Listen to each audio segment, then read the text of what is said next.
My name is Dawn Graham, and I am a Master Gardener. I graduated in 2023 and excited about that, and happy to see all your little happy little faces to learn about wildflowers. I'm still learning.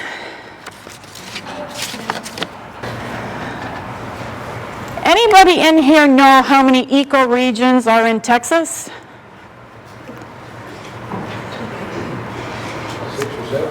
6 or 7. Anybody else?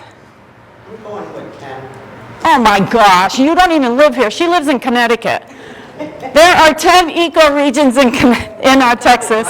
You got it right. I didn't even know that.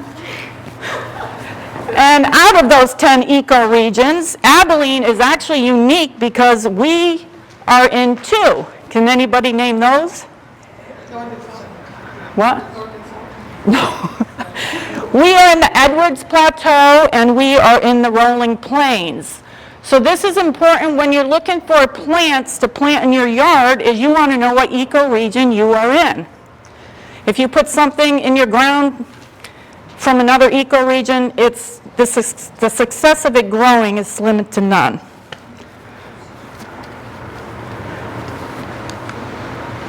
These are our ecoregions. In Abilene, you can see right there, that's why we're unique. We have those 2 ecoregions. Any questions on the ecoregions? The brown one is the Rolling Plains. Amarillo looks like another unique place. They're in the High Plains and Rolling Plains.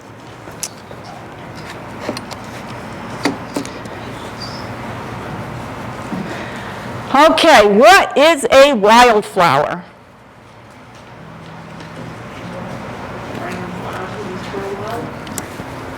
Yeah, I'll let you have that.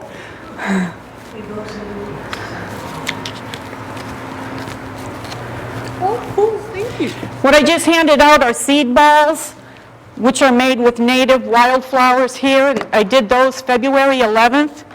And if anybody wants the recipe, you can come up and take a picture of it. So I have that. They do make great gifts. I put them in boxes and gave them out as gifts. And you always want to mark the day that you made them. A wildflower, it's any flowering plant that has not been genetically manipulated. Generally, the term applies to plants growing without intentional human aid, particularly those flowering in spring and summer in woodlands, prairies, and mountains. Wildflowers are the source of all cultivated garden varieties. Although most wildflowers are native to the region in which they occur, some are the descendants of flowering plants introduced from other lands. It is cold in here. Okay, when to plant? Fall is the best time to plant wildflowers. And when you're planting wildflowers, if it's a new area and there's grass on it, you want to scalp the lawn. And that means just get it as low as possible so you expose a lot of that dirt. The success in planting wildflower seeds is the dirt to the seed so it's touching. And then it will grow up from there. It allows the seed to germinate and grow throughout the winter months, during which time a heavy root system and a sturdy plant is developed. Some wildflower seed suppliers can provide seed mixtures. And that's what I first experimented with last year, is a mixture of Native American seeds. This year I am going to add to my garden, and I just got individual seed packages because it ended up, I had a lot of coreopsis in my garden, and I don't want any more coreopsis. So I'm going with individual packets.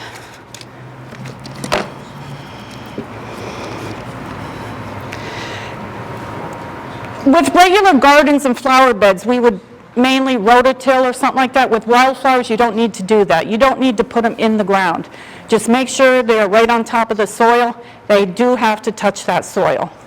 So hence the scalping of a new area.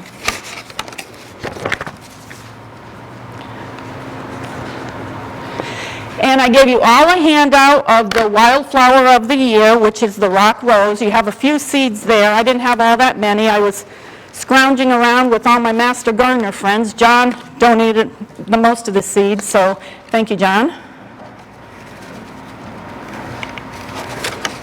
And there is a little information for the on the plant for you.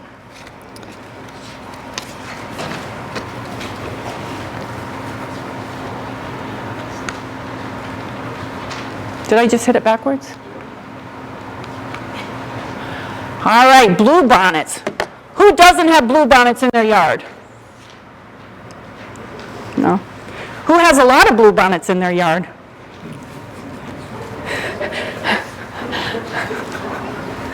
Bluebonnets is my favorite flower. It's the Texas state flower. I gave you all a little handout on it, just a little information on it, above and beyond what was on the slide there.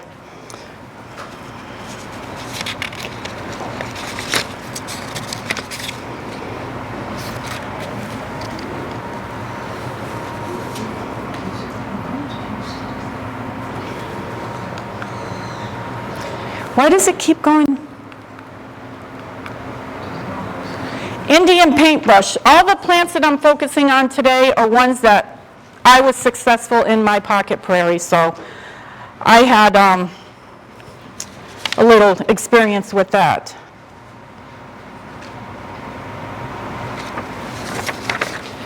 Indian paintbrush, they look awesome with bluebonnets in a field.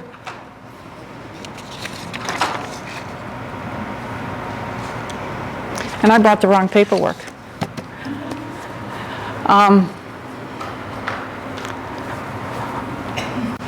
Well, that kind of stinks. These are all, like I said, I have in my pocket prairie. Some came up, some didn't. It was hit or miss. Indian blankets, I had quite a few of these. They also are called firewheel. They bloom in April to June. Unfortunately, when I started my garden, I didn't take into consideration a full season of color. So all my plants came up in the spring, and by July, they all looked like died over. Mine died back and are blooming again. Oh, you did? This last spring, we had. Yeah, blooming again. See, like I said, I'm still learning, so I didn't know that. So when they all died, I trimmed them all down so I could start over next year. That's good to know. They come back every year. They will, yeah, all of these are perennials, which come back every year. Some are going to be biannuals every other year. Now keep in mind, when you plant, I have some bluebonnet seeds up here if anybody wants any. But keep in mind, bluebonnet seeds, when you plant them, don't expect them to come up next year. Some may not. But the following year, you should have an abundance of bluebonnets. You've experienced that? Yeah. So, and then in Susie's case, they're going to proliferate. They're going to expand your garden. They're going to be in places you don't want them. Right, Susie? All right. Here, Indian blankets up there, and I'm talking to you about bluebonnets. Prairie verbena. This is a low-growing plant. And again, it's going to, oh, that really stinks. I apologize. So I'm going to have to wing it. These are a low-growing plant, verbenas, mostly profusely in the spring, but may flower at other times of the year depending on rainfall. Now, all of you who don't trim down your wildflower patch, you probably have some coming back up. See, now that I know that, next year I'm not cutting anything down. I'll just leave it. Found throughout the state, they're among Texas's most abundant wildflowers. I haven't met a wildflower I didn't like. Pink evening primrose. Excuse me? My experience is with that, I saw some along the side of the road and I liked them. I don't recommend this, but I keep a fork in my car and stuff in my car. Well, I went out there and I dug some up. My sister was with me and she says, "We're going to get arrested." And she's like, la, la, la, la, la. Anyway, I dug some up and I planted them in my yard. Success. They stayed where they were, but I have many, so now I can take those out and plant them somewhere else or give them away. So I was happy about that. They bloom in April to June across much of the state. They are drought tolerant, opens at dusk in northern portions of Texas. Flowers wither each day, replaced by new blossoms each evening. Elsewhere in the state, blooms stay open all day. They're also known as pink buttercups. I think I like pink buttercups better than primrose. Wine cup. Anyone have experience with wine cup? Yeah. It's a pretty plant. Mine was gifted to me by a friend. Plenty of seeds. Usually under a foot tall with trailing stems up to 18 inches long. There's also a standing wine cup, and that's the one I believe I have. They're almost identical species, erect plants 1 to 3 feet tall. The showy red-purple blossoms appear during mid-spring and into early summer. True to their name, from the side, the flowers look like a goblet filled to the brim with red wine. The flowers are typically of the mallow family with 5 wide petals surrounding a column of multiple yellow stamens. They can grow in dappled shade to full sun.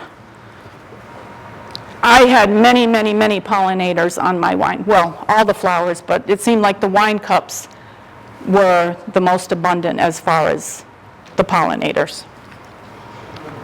And they produce many seeds you can collect and give away. The pod, it's similar to the rock rose. They have a little pod on the top, and I just pinch them off, and inside there'll be a handful of seeds, just maybe 4 or 5 seeds, depending. But not every flower is going to give you a seed.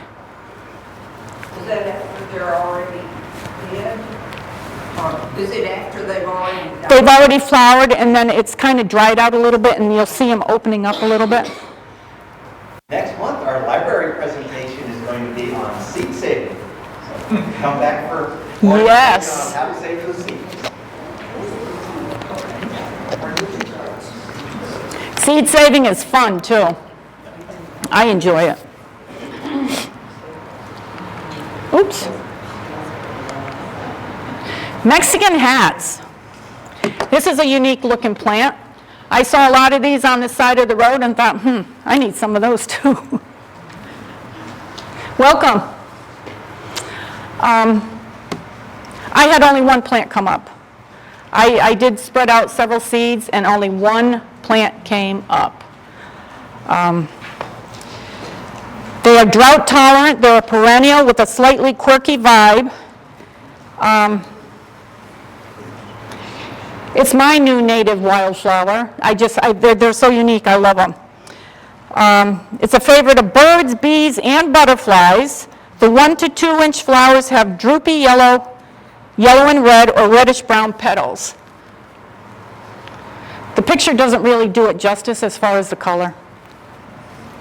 It's the cones of the flowers that are distinctive. They are elongated, rising up to 2 inches above the petals, creating a sombrero-like shape that gives this wildflower its common name, Mexican hat.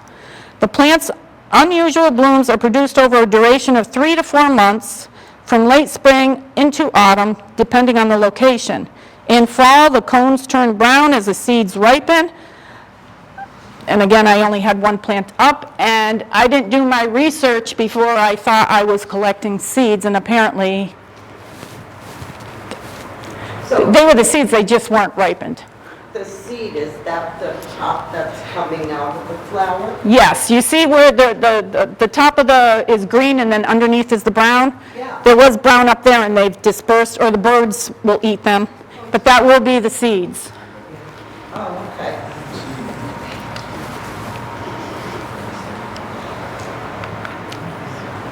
Basket flower, does anybody have basket flowers? Oh my gosh, it was my first experience with basket flowers, and they're awesome. It's an annual. They are easy to grow with flowers that have a cream-colored center with bright purple edges. They do close at night, and the bees love them. There is an interwoven pattern below the petals, thus the common name. Flowers are produced from May to July, a pollinator favorite. This annual forms large, dense colonies along the roadsides and in pastures throughout all of Texas. It can grow up to 5 feet tall, and in the early summer, it blooms into solitary flower heads 2 to 3.5 inches in diameter. The blooms are beautiful pink with a creamy center, and they make interesting cut flowers if any of you are all into that. You said they're annuals with whom you grow, can they grow easily from seed? They do grow easily from seed, yes. And these were, I did not dig these up, these I did plant from seed. Okay. Anybody recognize the plant that is coming up right now all over we see in fields? Yes? Rain lilies are everywhere on our property. Rain lilies, yes. They're pretty. They are pretty. Thank you. You're welcome.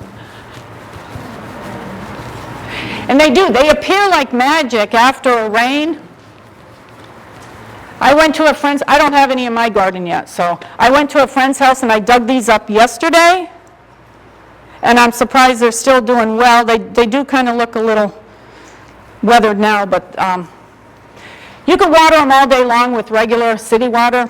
They're not going to come up, they're not going to flower. They need that rainwater. Whatever's in the rainwater, that's what they need to survive. They are also known as the fairy lily, zephyr flower. These warm climate flowering bulbs prefer sun and tolerate most soils. These are easy to propagate. It is a bulb. Well, see, growing up, my grandmother always called those crow's poison and told me not to pick them. Was that just a secret she was keeping them for herself? I think she just didn't want you to pick her flowers.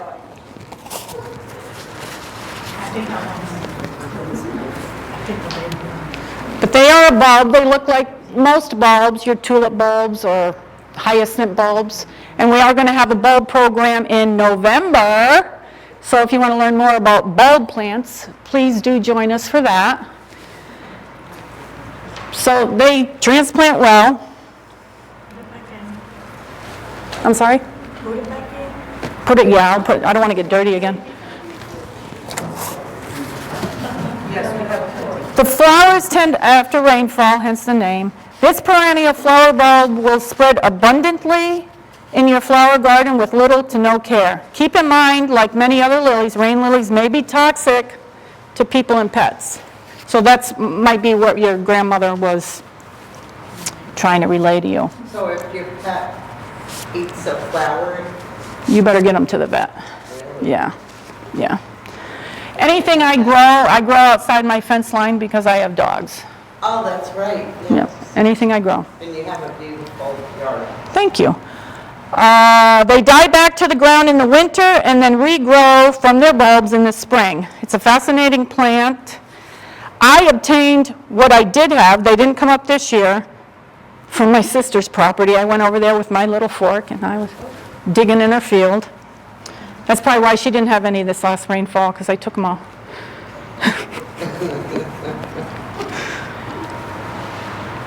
They do have pink ones, if anybody has any like that. I haven't bought any, I don't know where to buy them, but I have seen pink ones. Actually, you have some pink ones, don't you? You don't? Okay. Gay feather, liatris. It's a perennial. It has tall spikes with showy purple or white flowers, also known as liatris or blazing star. They grow in clumps and they prefer moist, marshy ground, which doesn't seem conducive here in Abilene, but they still seem to grow. You see them on the roadsides. That's where I obtained mine. Flower spikes can grow between 1 and 5 feet tall. The impressive gay feather flowers mean the plant is ideal for planting individually or mass planting along borders in full sun. I dug some up on the side of the road, and then I have some that I have bought from the big box stores. You look at them side by side, they're totally different looking.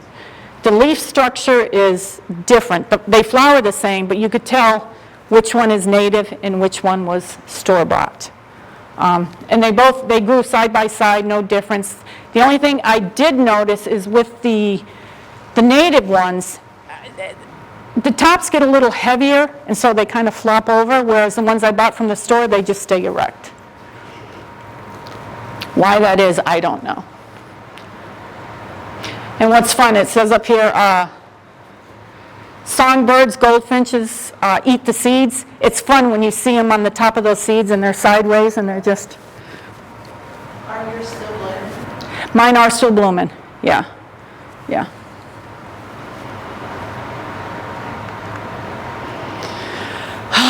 Coreopsis. My pocket prairie, I bought seeds from Native American Seeds, and it was a 2-pound bag. So it had many different seeds in it. Coreopsis was one of them, and off the top of my head, there's many species of Coreopsis, but it was an abundance of Coreopsis. They were pretty. I'm not going to knock it, but I don't need any more Coreopsis.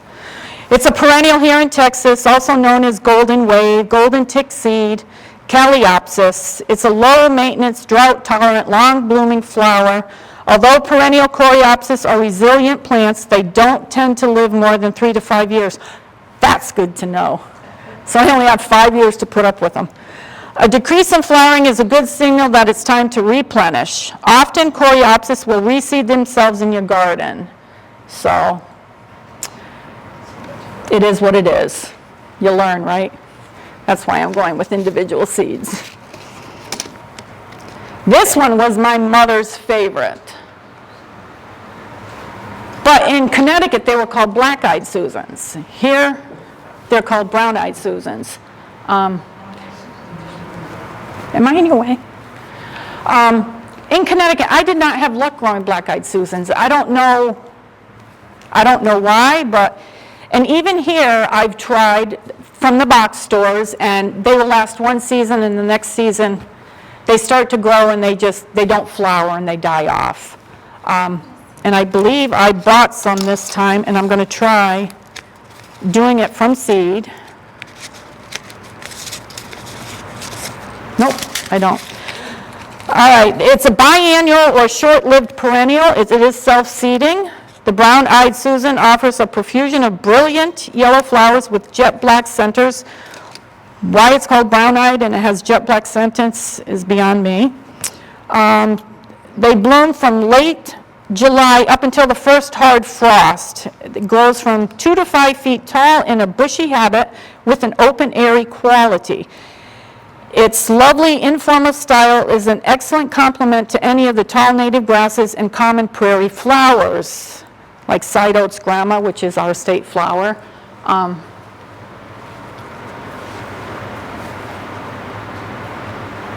didn't have any, so.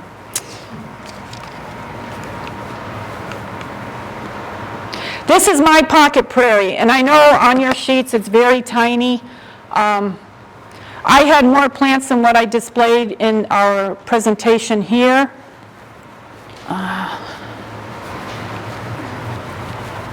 The purple in this one is the monarda or horse herb.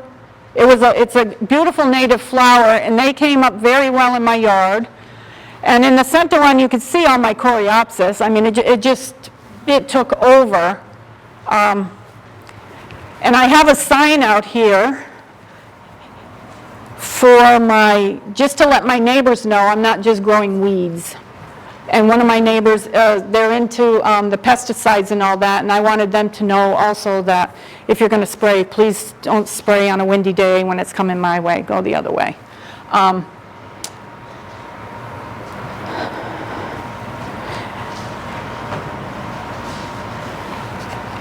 did you get those signs?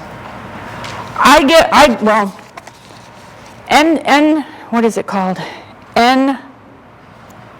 N-Spot, Texas Native Pocket Prairie. I went online, and all I had to do was let them know I was doing a pocket prairie. The specifications are obviously native seeds, and then you pay your money, you get the sign. It's simple. The same with my monarch butterfly garden. You just have to make sure you meet all the criteria: water for the butterflies, food plants for the butterflies, plants for their larvae, and protection. And then I was able to classify that area as a monarch way station. The top sign reads, "This site bringing nature to our cities and suburbs. Every patch of native prairie supports our declining pollinators, such as hummingbirds, insects, and other native wildlife. We are keeping Texas prairie. It's our natural heritage." And Native Prairies Association of Texas, texasprairie.org is a good site if you're planning on doing pocket prairies or native plants. I have a couple of brochures up here that they sent me after I designated my prairie. The bottom one, the bottom sign, because I have so many pollinators that do visit this area, Habitat Monarch Butterfly and Pollinator Sign. The site provides butterflies, bees, and other pollinators with a safe place to rest, refuel, reproduce, and raise their families. And the research I did on this one was texasbutterflyranch.com. Awesome sites, and at the end I have some slides for some other sites as well. Now, what is a pocket prairie? Pocket prairies are small wildlife and insect refuge. They are seed banks for the future. Added to urban landscapes, native pocket prairies increase diversity of songbirds, bees, butterflies, and native wildlife. Perfect in areas where natural habitat is limited. This was just a whole bunch of weeds in this area between my driveway and my neighbor's driveway. I did go and talk to my neighbor and tell him what I was doing, because we shared, actually he's probably got a third to the right, which is his property. So I explained to him what I was trying to do, and he didn't mind, and he was on board with it, and he said you could even use my portion of it. So I was fortunate there. I have good neighbors, and his wife absolutely loves it, so she thanks me every time she sees me. In my mix that I purchased, I had 38 different types of wildflowers, and I did get them from Native American seed. But as you all know, when you buy seeds, not every seed is going to germinate. It's a fact of life.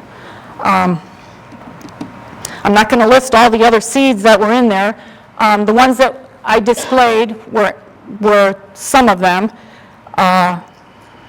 And I do have some of the Texas, the grama grass, because you do want grasses in your prairie. In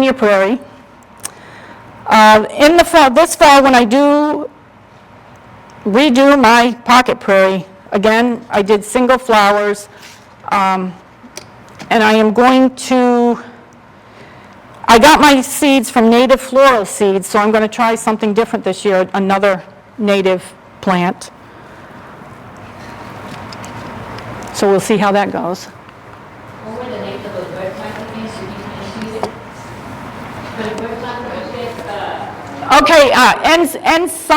NPSOT, I don't know why I want to say NSPOT, but it's npsot.org. Their mission is Native Plant Society of Texas is to promote conservation, research, and utilization of native plants and plant habitats of Texas through education, outreach, and example. And then the other one was the Texas Prairie. And also another good one is wildflower.org. Lady Bird Johnson Center, that's who named the wildflower of the year, the rock rose. So I thought that was very interesting and fitting for this seminar. TexasSuperstar.com is another good website to utilize. And of course, AgriLife Extension at tamu.edu.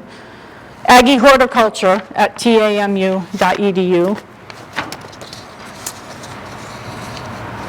CentralTexasGardener.org. Central Texas Gardener is one of the longest running Austin PBS productions. You can watch the show anytime, any place on PBS. They have an app, and and they also have a YouTube channel. That's our local guy here in Austin. And of course, we have our website. You can learn about gardening in the big country through education and demonstration. You can find library programs, seminars. We just had an awesome seminar in August, which was our last one, and I know somebody's here wearing bees. So we had a seminar on bees and birds, and it was fascinating. It was very educational. And Both of those videos are up on the YouTube channel. What I took away from the seminar on the bees is she had an awesome listing of flowering plants, flowering native plants, and everything, and it also will list, you can come up and look at it after, it's very tiny print. And there is, I think it's called a QR code, where you can scan it with your phone and it'll bring up the website.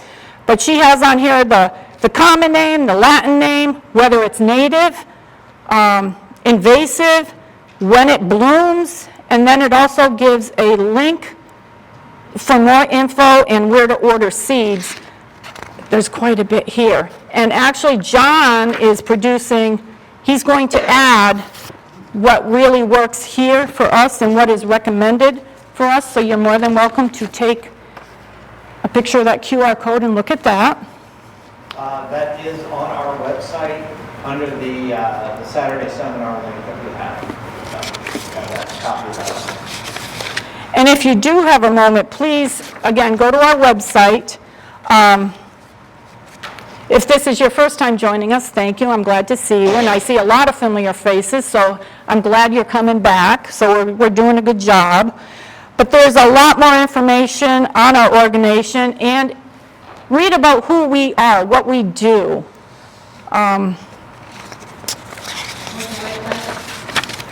What's the name of the website? Big Country Master Gardener.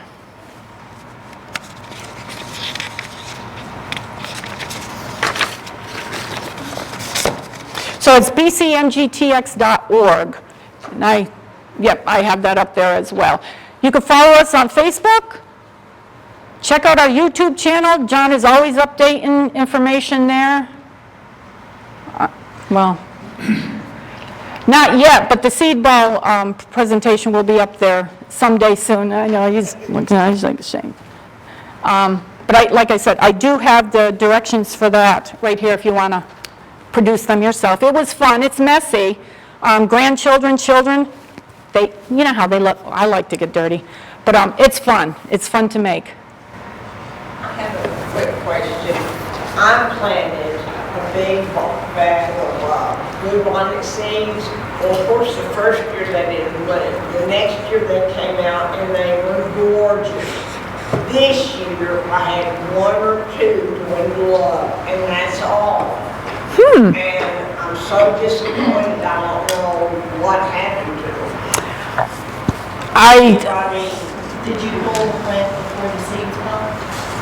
No, I did not touch them because I wanted them to regerminate and fill those areas in. And nothing. That is disappointing. I would be disappointed if that happened to me. Some of it is weather related. You have good years and bad years, so that makes So maybe they did some bad. Extreme heat, and sometimes, because lack of water, but they may just be resting for the following year, because it is a new seed, so that one may not come up this year, but next year you'll have an abundance. Now hearing your story, when I plant my bluebonnets this fall, I am going to plant again next fall. This way, every other year, I'm always going to have plants coming up, so that may be your case. I know the harvester ants, when you plant seeds, they take some of those seeds too. It'll be interesting. Because I just knew this year I was going to be a superstar with all these fields of bluebonnets. Well, John too, he planted last year and he didn't get a lot up this year. I think that 2 pounds of just bluebonnet seed, and I didn't Yeah. get a single bluebonnet. First year, of course, they was good around. Second year, they was, oh boy, here I am, over here. Next year, he'll be calling all of us. Anybody want any bluebonnet seeds? Oh, I do. Like Susie did. Anybody want any bluebonnet seeds? So we can thank Susie for the bluebonnet seeds that I you're welcome to take up here. If anyone is interested, our next Master Gardener volunteer training will be sometime in February of next year. We haven't put that out yet. But do make sure you've listed your email, and we can let you know when exactly that is going to start up, and it runs from February to April. It's an awesome organization, great people. It's just, I can't say enough about it. I love it. Yes? So, we have a plant sale coming up in October. Are any of these going to be presented in that sale? As far as, I think we were going to do seeds this year. I can't remember. We're talking about it. We try to do a lot of superstars and native plants, things you can't really get in the box store. But yeah, that's coming up October 8th, 7th through the 13th. See, I live out in between And I should have that on my notes. between the grasshoppers and the heat, Grasshoppers, yeah. They have wiped out every tree, all my fruit trees, they ate my irises down to the ground. Yeah, they have some huge appetites. Well, I want to thank you all for coming out and spending your morning with me. I'm going to leave you with this. Any other questions? How much does it cost to do this? I couldn't find a price on here anywhere. You'd have to go online. I think it's somewhere around $20 for the basic. And I had one done. I had this done in 2023, and this is what it's going to look like. So do go on the website, and that way you know how to, I just wanted to do my raised gardens. I didn't do the yard. That will be next. But doing a soil sample before you're planting is beneficial, so you know what's in your soil, because you don't want to add to your soil if you don't need it. And as far as wildflowers, they don't need fertilizers or anything like that. Just throw them on dirt and let them do their thing. So wildflowers adapt and bloom wherever they want. We all know that. So go out and be a wildflower.